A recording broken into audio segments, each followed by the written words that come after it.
Hi everyone, this is Brandon LaRoque coming to you from Raleigh, North Carolina on a beautiful 78-degree day.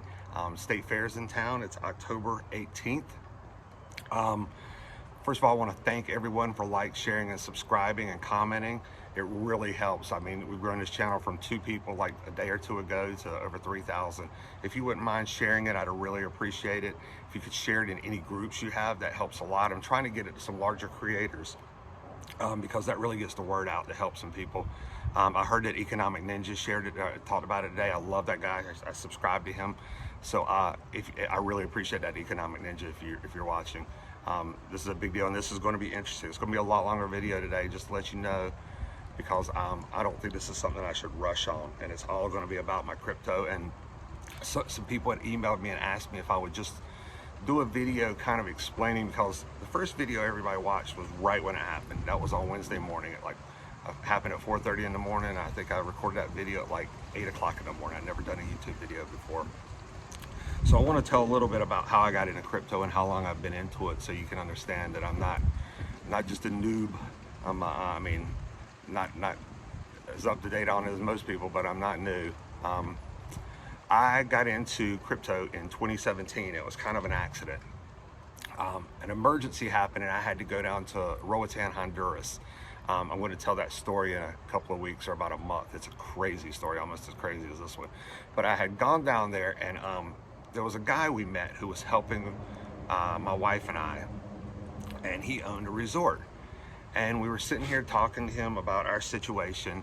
And as I was sitting there talking to him, we were eating breakfast, and he was eating breakfast at the table. So I noticed he was looking at his computer, and he was like, "Whoa!" And I was like, "Oh, I'm sorry." I said, "If we're interrupting, you're doing us a favor. I don't want to interrupt you." He's like, "No. No, I'm just checking out the Bitcoin price. I can't believe what's going on." I was like, I'd heard of Bitcoin. I didn't know what it was. I mean, this was in 27, like in summer 2017, and I didn't know what Bitcoin was. I just heard about it, and I just said, "What's the price of Bitcoin, if you don't mind me asking?" He said, "I just hit $3,000. I said, $3,000? That was like $3. I mean, I didn't know anything about this stuff. And we just talked for a couple minutes about it. Then we got back to our case, because that's what we were there for. I wasn't there to get into crypto. But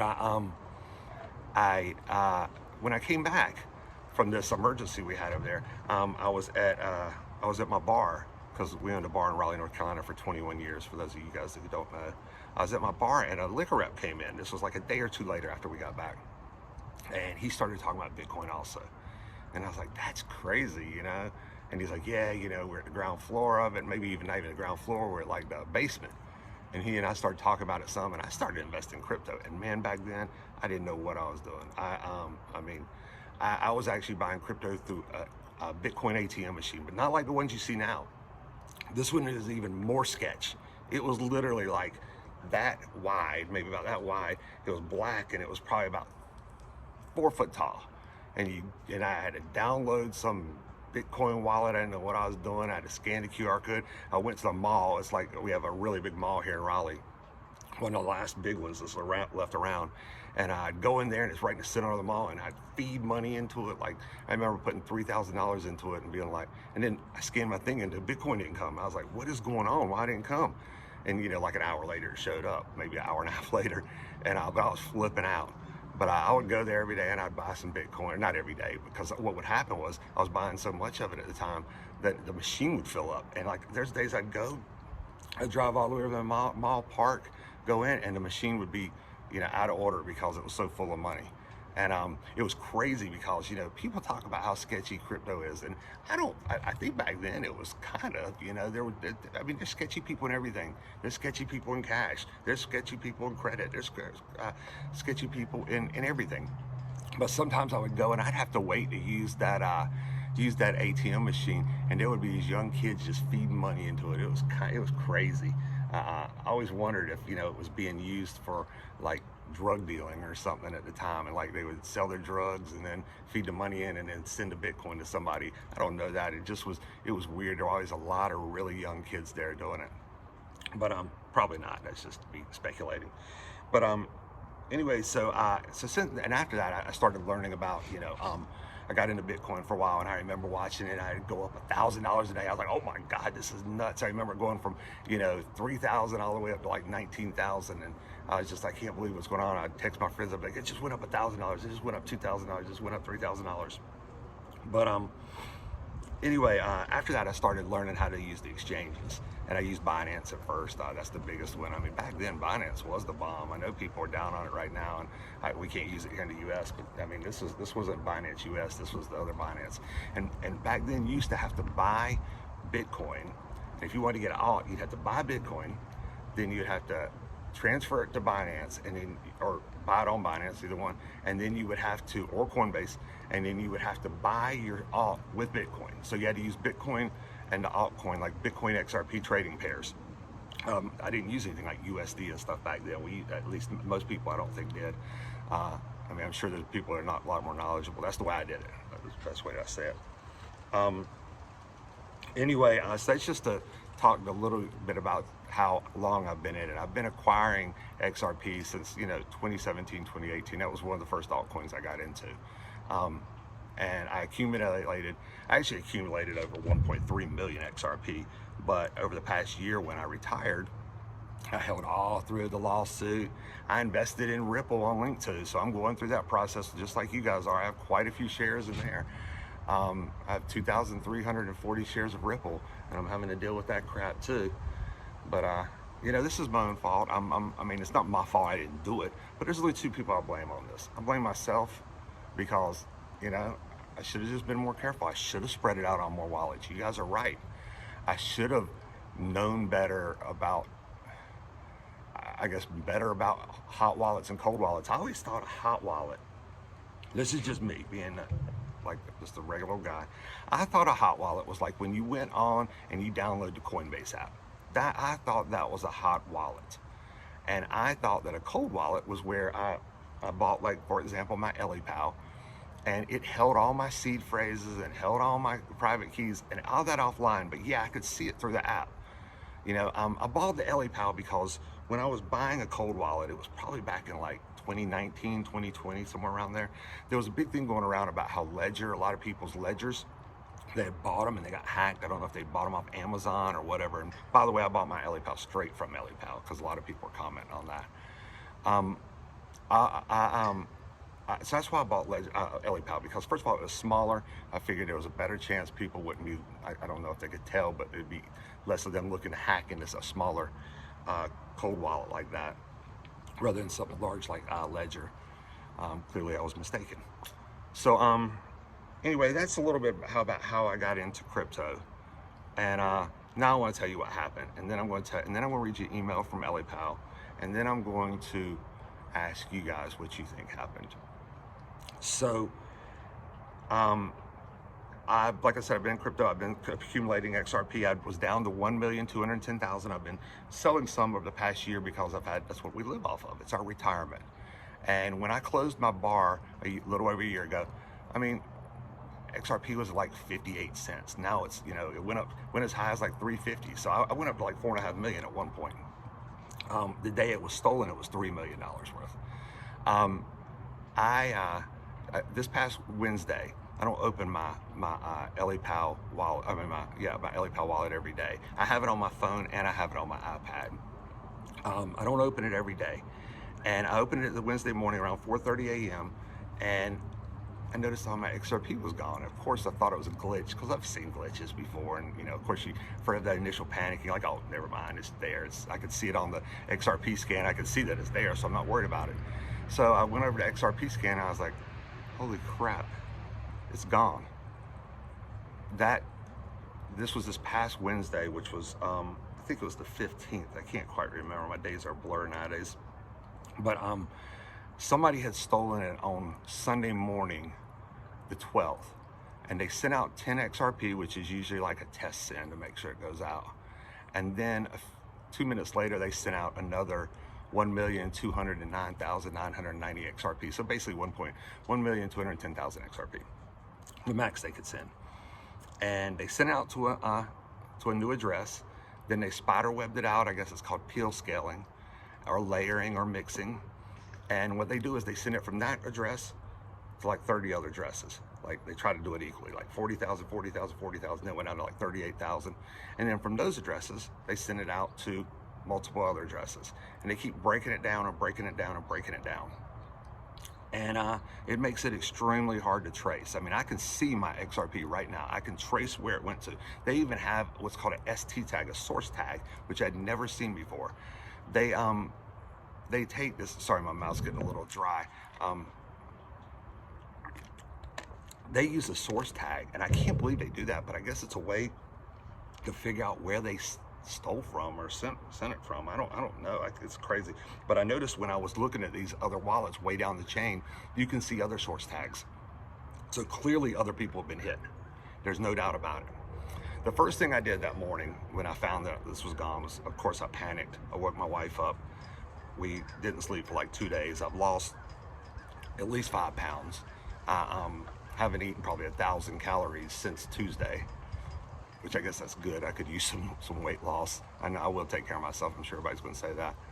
But we're in a much better place now. I'm in acceptance, and I know it's gone. I'm not giving up, but you know, I'm one of these people that prepares for the worst, hopes for the best. So the first thing I did was I didn't know what to do. So I started Googling what to do, and it said to contact the FBI. This is 4:30 in the morning. So I look it up. Any number you call, first of all, sends you in a circle. And they all tell you to do the exact same thing, to file a claim on something called IC3. This is important for people who get their crypto to know. File this report. It's going to want your hashtag. That means the hash transaction, not hashtag, the hash transaction that it was sent from. Like it's kind of like the transaction code or your deposit code. It asks for your address that it went to, went to, all these different things. I have yet to hear from the FBI. That was Wednesday morning, October 15th. Today is December 8th. Then I emailed ELLIPAL in a panic. I called my local police. I called the SBI, which is our State Bureau of Investigation. Our local police do not have a cyber crimes unit. They know very little about crypto. They're very nice, very helpful, tried to be helpful, sent me to ICE3. Don't have any problem with law enforcement. They're doing what they can. I contacted the SBI, exact same thing, no cyber crimes unit. Didn't know what I was talking about, told me to contact IC3. I contacted all of my friends. A lot of them were extremely helpful.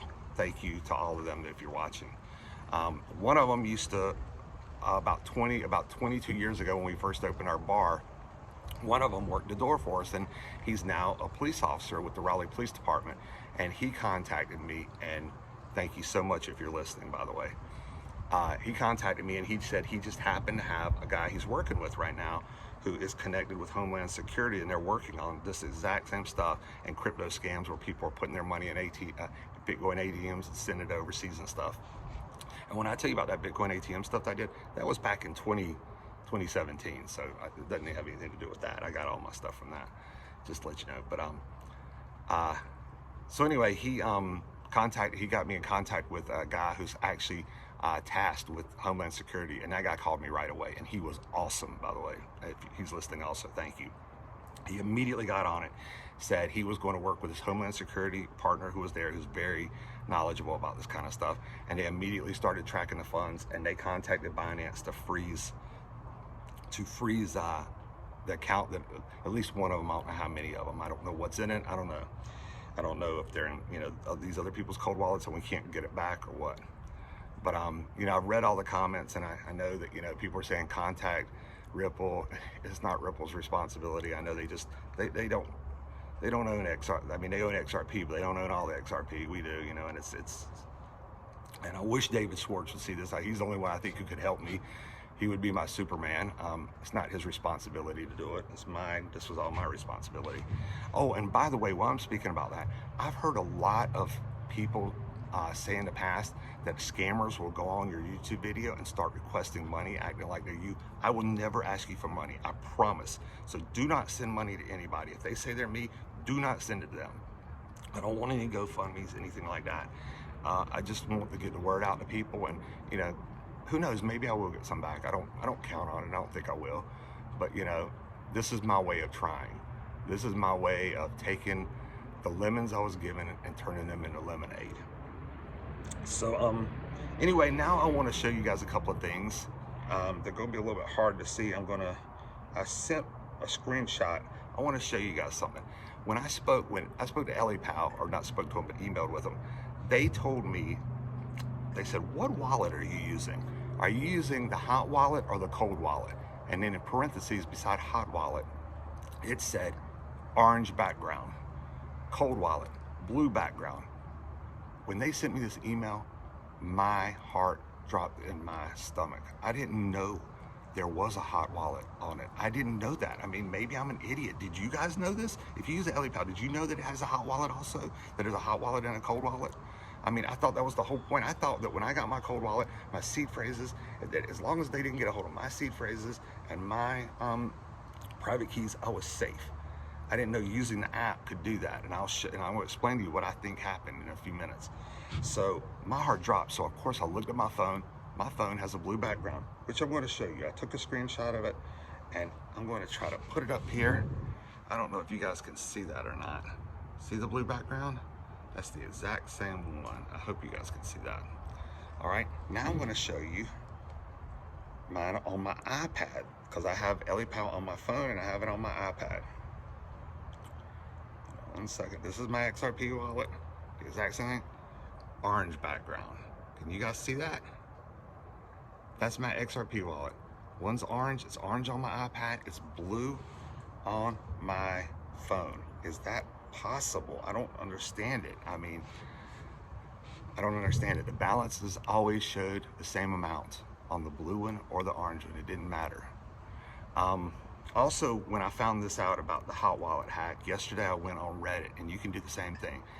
I went on Reddit and I Googled ELLIPAL hot wallet hack, and I saw that on September 1st of this year, 3 other people had the exact same thing happen. I don't know if it was because of hot wallet or not, but they all 3, one of them said he had 10 Bitcoin stolen, the other one said he had 15, the other one said he had 35, all stolen off ELLIPAL wallets. I'm not blaming ELLIPAL. I'm just saying that there's some serious confusion here, because I didn't know this was possible. So now let me read to you.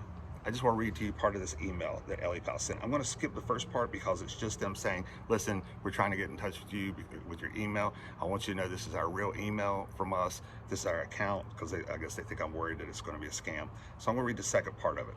It says, and after this, I want you to tell me in the comments what you think.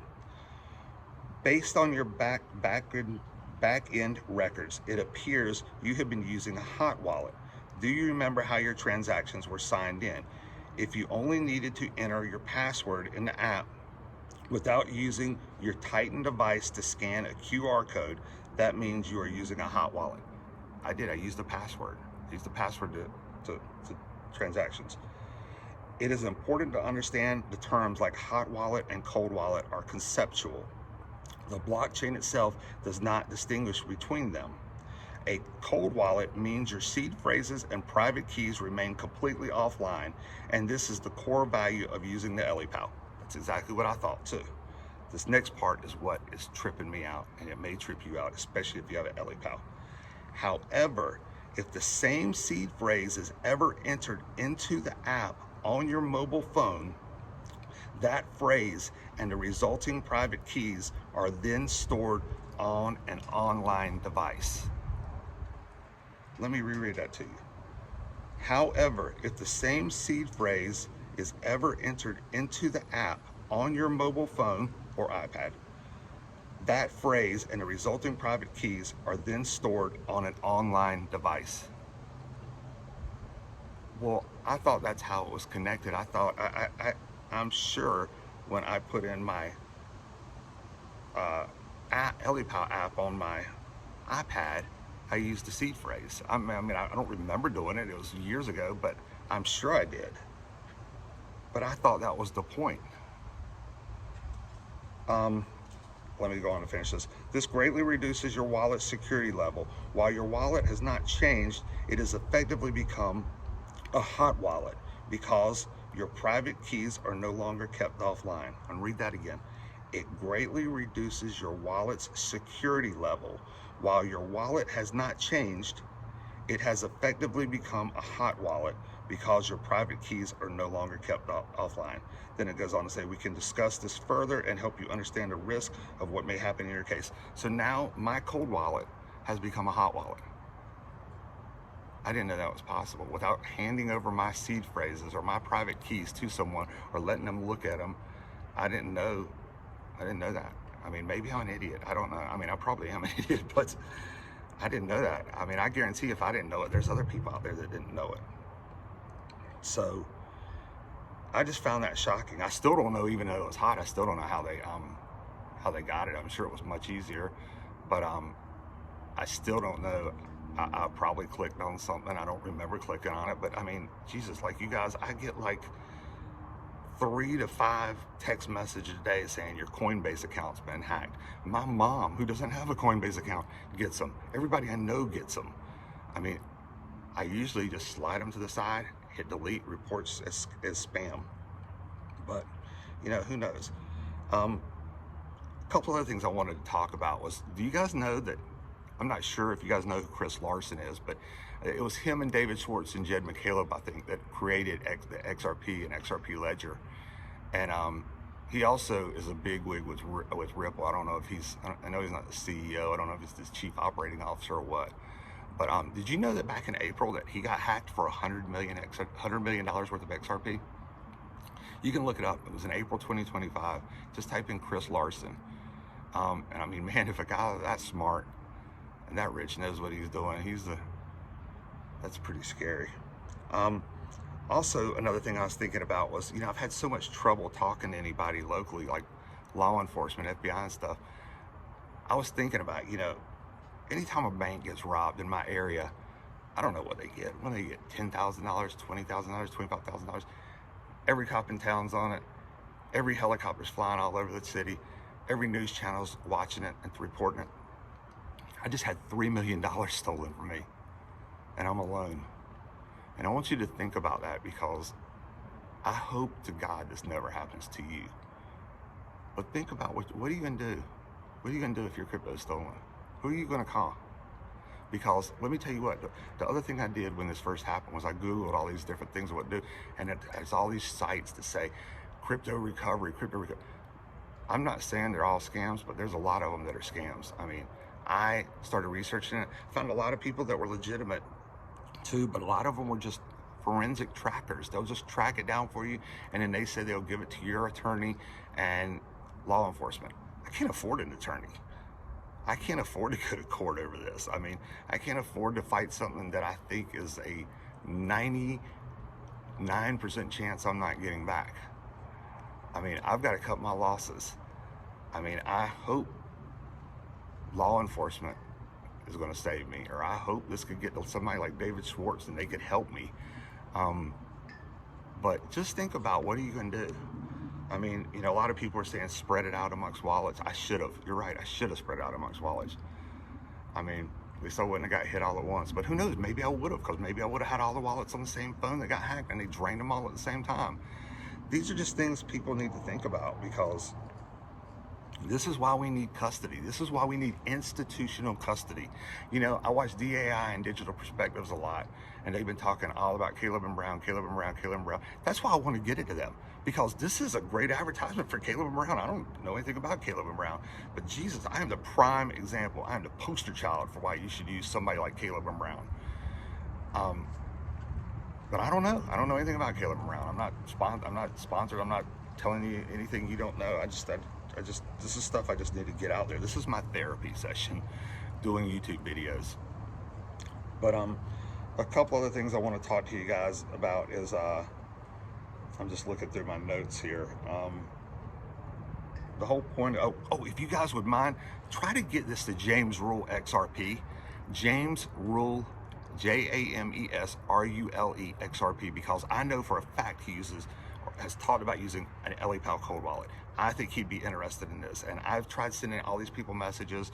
I'm not verified on X, so it won't let me send them direct messages. I try to tag them and stuff, but I'm having trouble. So if you guys could tag them, if you guys could share this video in groups, I would really, really appreciate it, because getting the word out, and you know, like I said, the only thing I want to do is grow this subscriber base, not for money, but to get the word out. And it's not just about crypto, it's about everything that's going on in our world. I mean, we are in crazy times, and I think this is a crazy story. And I'm just looking to see if I missed anything. Oh, one last thing I do have in my notes that I meant to tell you about. One thing that they've got to do with crypto, they've got to get on this, and I'm sure it is going to happen. They've got to make it easier for people. They have got to make custodying digital assets, sending digital assets, they have got to make this easier. It is confusing people. People don't know what destination tags are. I didn't know what a source tag was. I still don't know what a source tag is. But everybody I talk to, all my friends, they all hold their stuff either on a hot wallet, like a Coinbase wallet, or the Binance wallet, or the Uphold wallet, and it's all on their phone, just like mine. And you're walking around with money like hanging out of your back pocket, you know?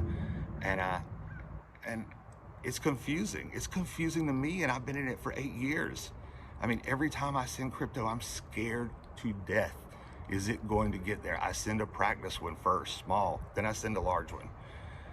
So, guys, thank you for watching. Thank you for sharing. Thank you for subscribing. Thank you for commenting. These things are the things that liking, sharing, subscribing, and commenting. These things are what spreads it out to more people. This is what gets it out to more people. If you can get it into groups, especially crypto groups, gold and silver groups, because let me tell you what, I wish I would just put all my money in metals. I'll put some of it in. Thank God it was my insurance policy, and today it's raining, so unfortunately I'm having to liquidate some at the worst possible time right before it blows up. But it's the same thing with my digital assets. I feel like I just lost it all right before it blew up. So guys, thanks again for watching, sharing, and subscribing. And please share it in your groups, and please just tell anybody you know, because I guarantee everyone out there who's watching this video who's held crypto has had the exact same fear I'm having right now. Because I'm getting emails about it. I know it. I'm getting the text messages. By the way, I put my email address in there if you have any questions. And I'm trying to respond to everybody. It's grown so fast, I'm having trouble keeping up. So if I haven't responded to you on YouTube or anything, please, please, please, thank you. I want you to know thank you. And please do not send anything to anybody. I will never ask you for money. Please do not do that. So guys, thanks again, and you guys have a wonderful weekend. I'm gonna try to do a video tomorrow. It probably won't be as much about crypto unless I have any new updates. Have a wonderful weekend, and I'll talk to you guys tomorrow. Bye.